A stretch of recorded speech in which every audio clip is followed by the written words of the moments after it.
A majestic and rare creature of the sea, the dugong, is an air-breathing aquatic mammal.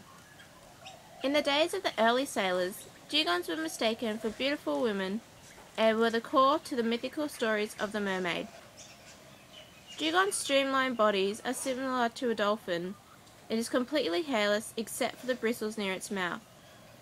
Although dugongs may have a similar appearance to dolphins, dugongs have molars similar to an elephant which they use to grind their food.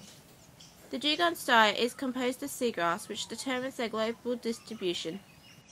With migratory patterns unique to each individual, the dugong roams the seafloor in search of plentiful food supply. The dugong has few natural predators but has regrettably been hunted and is almost extinct today.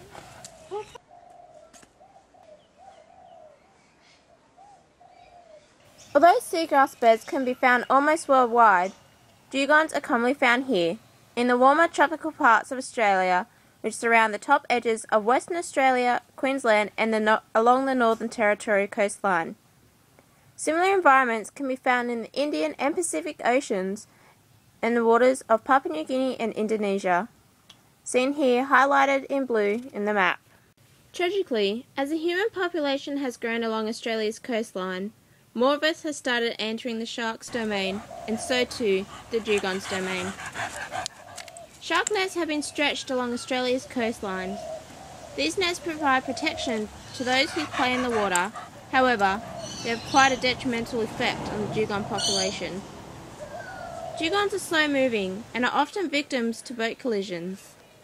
As they are air-breathing mammals, the majority of their fatalities are due to drownings in shark nets and fishing nets. Dugongs have very slow breeding patterns.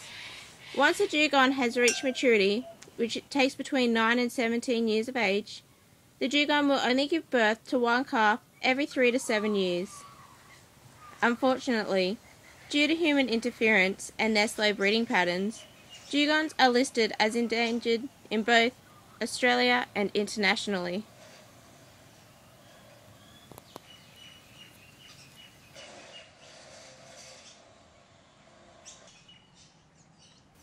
Helen Marsh from James Cook University Townsville worked with a number of other experts in their field to conduct research to determine the decline of dugongs in North Queensland.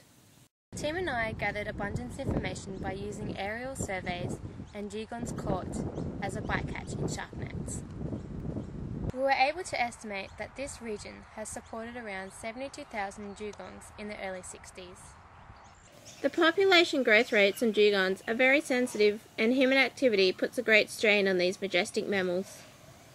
Seagrass beds are easily destroyed by human interaction via mining, trawling, dredging inland and coastal clearings, and land renovation, which also indirectly damage seagrass meadows by increasing the turbidity of the water and reducing the amount of vital sunlight required for the growth of seagrass.